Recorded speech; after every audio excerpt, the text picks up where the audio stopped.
तो hello to all, this is Akhil Jarola, welcome here. तो आज का हमारा जो टॉपिक है वो है मैटर। ये मेरे कुछ हैंड रिटन नोट्स है जिसके द्वारा मैं आपको समझाने की कोशिश करूंगा। तो चलिए शुरू करते हैं। सबसे पहले तो हमारे आसपास बहुत सारी चीजें ऐसी होती है जिनको हम देख सकते हैं, जिनको हम महसूस कर सकते हैं, और बहुत सारी चीजें ऐसी भी होती हैं जिनको हम नहीं देख सकते पर उनको हम महसूस कर सकते हैं, राइट। और उन्हीं में से कुछ ऐसी चीजें होती हैं जिनका कुछ मास होता है और जो कुछ स्पेस ऑक्यूपाई करते हैं। साइंस के टर्म में इन चीजों को हम मैटर कहते हैं। तो what is matter? So matter is anything which has mass and occupies space is called matter, right? So matter वो चीज होती है जिसका कुछ भार होता है और जो कुछ जगह घेरते हैं उसको हम मैटर कहते हैं। तो what is mass? Amount of substance made up of an object. कोई भी ऑब्जेक्ट जितने नंबर ऑफ सब्सटेंस से मिलके बना हुआ है वो उसका मास कहलाया जाता है, राइट। यहाँ पर एग्जांपल देख सकते हैं, यहाँ पे तीन ऑब्जेक्ट है।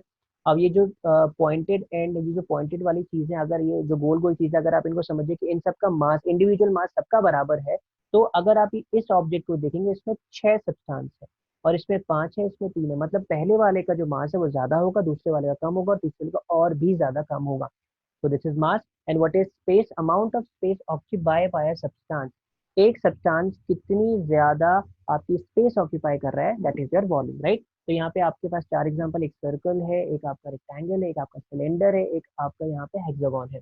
तो जिस ऑब्जेक्ट की जितनी ज्यादा लेंथ, ब्रेथ, हाइट रहेगी वो उतना ज्यादा आपका स्पेस ऑक्यूपाई करेगा, right. So we have examples here. So rock, wood, air, water, table, books and animals. So these are matter. ये कुछ आपके मैटर्स होते हैं जो आपके आसपास आपको देखने को मिलते हैं। जैसे एयर है, एयर को आप देख नहीं सकते बट आप उसको महसूस कर सकते हैं क्योंकि उसका अपना मास है और वो एक स्पेस ऑक्यूपाई करती है, राइट।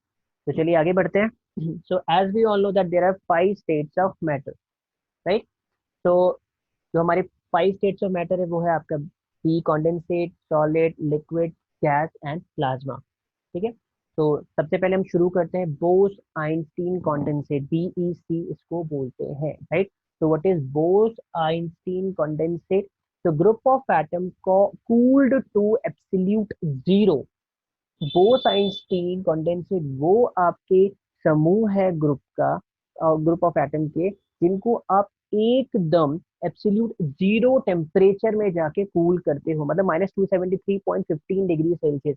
लाइक आप यहाँ पे एक टेबल देख सकते हैं, यहाँ पे हमने बताया हुआ absolute zero is -459.67 degree Fahrenheit, -273.15 degree Celsius and zero calorie. मतलब जीरो केल्विन तक आप किसी जब ग्रुप ऑफ एटम को कूल करते हैं तो वो आपका बोस आइंस्टीन कॉन्डेंसेट कहलाता है, राइट।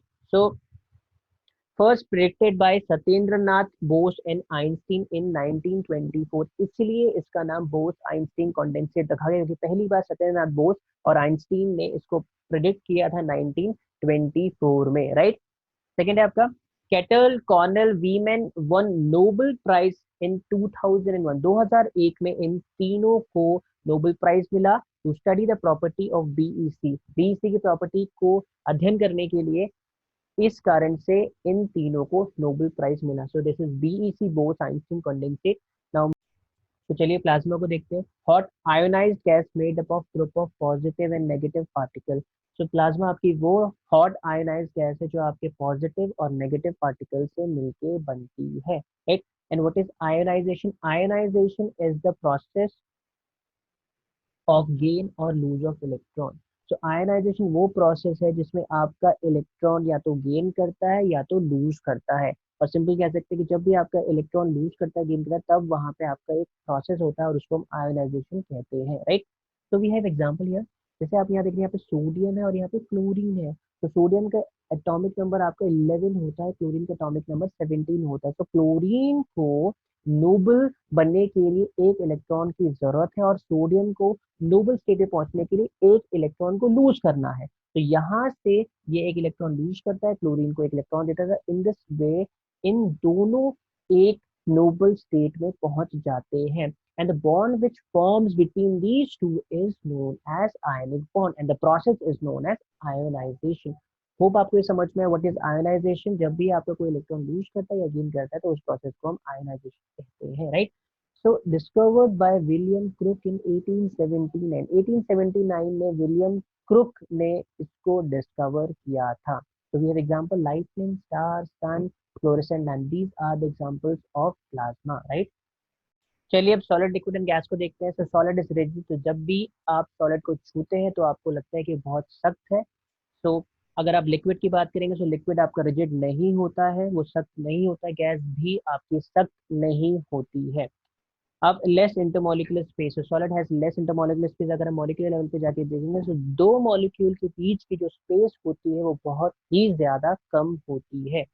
बात करते हैं लिक्विड की, तो लिक्विड की जो इंटरमोलिक्यूल्स होते हैं, जो मॉलिक्यूल्स होते हैं, उनकी बीच की जो स्पेस रहती है वो सॉलिड के मॉलिक्यूलर लेवल की स्पेस से ज्यादा होती है, बट गैसेस की जो इंटरमोलिक्यूलर की स्पेस होती है उससे कम होती है, राइट। तो gases is very large intermolecular space, और गैसेस के बीच की जो मॉलिक्यूल्स के बीच जो स्पेस होती है बहुत ही ज्यादा होती है, राइट। तो solid has strong intermolecular force. तो आप यह समझ ही सकते हैं, जब दो आपके मॉलिक्यूल्स दोनों बहुत पास है, इसका मतलब क्या है कि जो दोनों के बीच की जो मॉलिक्यूलर फोर्स है वो बहुत ही ज्यादा है, इसलिए दोनों मॉलिक्यूल एक दूसरे के करीब जुड़े हुए हैं। अब लिक्विड की बात करते हैं। लिक्विड में जब दोनों मॉलिक्यूल आपके थोड़े दूर पे हैं, इसका मतलब क्या है कि जो दोनों के बीच की जो फोर्स है वो बहुत ही ज्यादा कम है। गैसेस की बात करें, गैसेस में दो मॉलिक्यूल बहुत ज्यादा दूर होते हैं, इसका मतलब क्या है कि दोनों के बीच की जो इंटरमॉलिक्यूलर फोर्स है वो बहुत ही ज्यादा कम, मतलब इन तीनों में से सबसे ज्यादा कम आपकी गैसेस की इंटरमॉलिक्यूलर फोर्स होती है, राइट।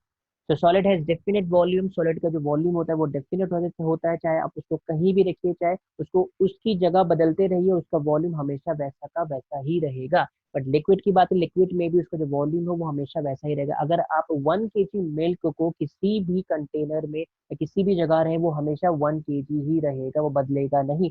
बट अगर गैस की बात करेंगे, गैस सपोज आपने एक ग्लास में किसी गैस को बंद किया हुआ है, और उसी ग्लास को अगर आप किसी एक रूम में खोलते हैं तो उसके अंदर की जो गैस है वो पूरे रूम का वॉल्यूम कवर करेगी। That's why gas do not have any definite volume, right. तो सॉलिड की बात करते हैं। Solid retain its own shape, solid का अपना जो शेप होता है हमेशा वो वैसा का वैसा ही रहता है। अगर आप एक बॉक्स की बात करें, आप उसको कहीं भी रखें, वो बॉक्स का शेप हमेशा वैसा का वैसा ही रहेगा। बट लिक्विड की अगर हम बात करेंगे, सपोज लिक्विड को 1 kg लिक्विड, 1 kg मिल्क को या 1 kg वाटर को अगर हम जिस भी कंटेनर में डालेंगे वो कंटेनर का शेप ले लेगी। सपोज अगर हम उसको ग्लास में डाला तो वो ग्लास का शेप ले लेगी, अगर हमने उसको एक बॉल में डाला तो वो उसको बॉल का शेप ले लेगी, हमने उसको एक प्लेट में डाला तो वो उसका शेप ले लेगी। उसी प्रकार से जो आपका गैस होता है, गैस भी assume the shape of the container और एनी प्लेस। सो गैस जिस भी अगर आप गैस को किसी भी जगह पे डालेंगे वो उसका शेप अज्यूम कर लेगी, राइट। तो सॉलिड हैज हाई डेंसिटी, जो सॉलिड होती है उसकी डेंसिटी बहुत ज्यादा होती है। Liquid is less denser than solid, जो लिक्विड होती है उसकी जो डेंसिटी होती है वो सॉलिड से ज्यादा कम होती है। But exception is H2O। अब ये क्यों है? क्योंकि अगर आप वाटर को फ्रीज करते हैं और सॉलिड फॉर्म में बनाते हैं, मतलब आइस के फॉर्म में, क्यूब्स के फॉर्म में बनाते हैं, तो आपको ये पता होता है जो क्यूब होता है वो बहुत लेस डेंसर देन वाटर, क्योंकि वाटर आपका लिक्विड फॉर्म है और क्यूब जो आइस क्यूब है वो आपका सॉलिड फॉर्म है। और जो सॉलिड होता है, आइस की जो क्यूब है, उसकी जो डेंसिटी होती है वो वाटर से ज्यादा कम होती है।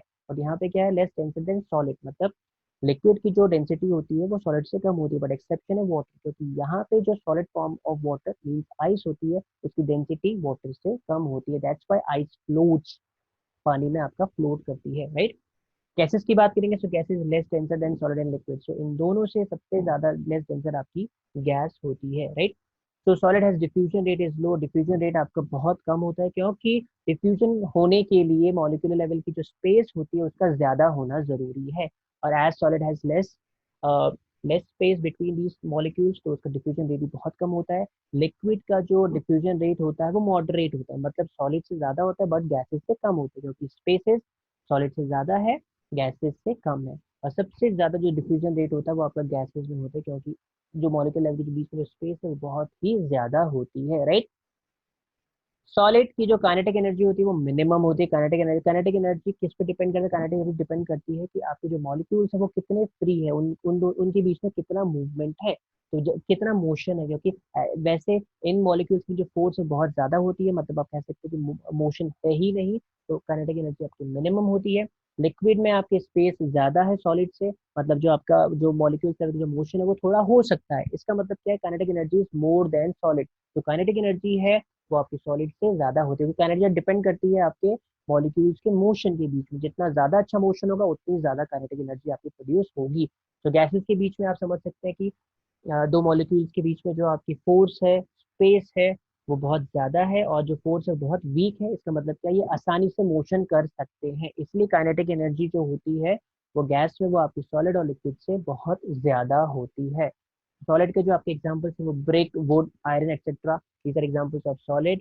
लिक्विड के आपके एग्जांपल्स है पेट्रोल, पेंट, वाटर। गैसेस के एग्जांपल्स है oxygen, CO2, hydrogen and etcetera.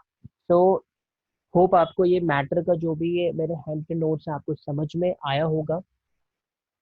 तो अगर आपको कुछ डाउट है तो प्लीज़ आप मुझे बताइए। सो चलिए आपसे मिलते हैं अगले टॉपिक में। दिस इज अखिल गरला साइनिंग ऑफ। Thank you.